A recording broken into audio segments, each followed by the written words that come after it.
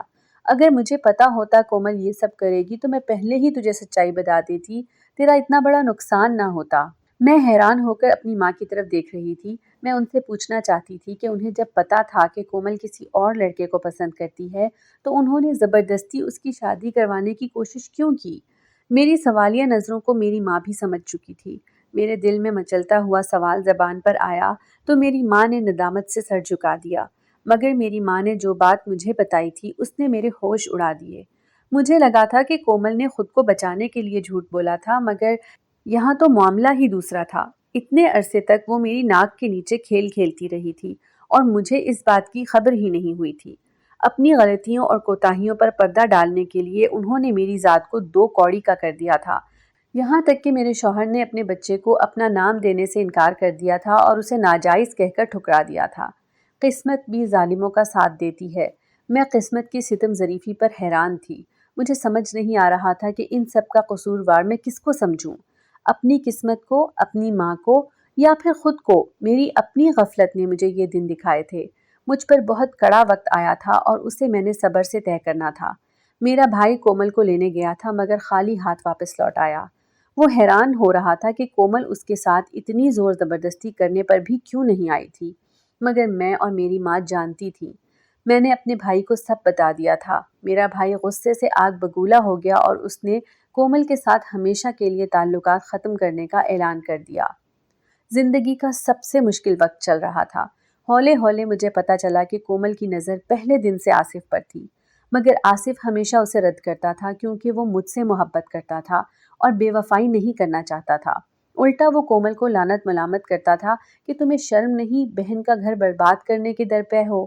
کومل بہت خود غرض تھی، اپنے علاوہ اسے کسی اور کی پرواہ نہیں تھی۔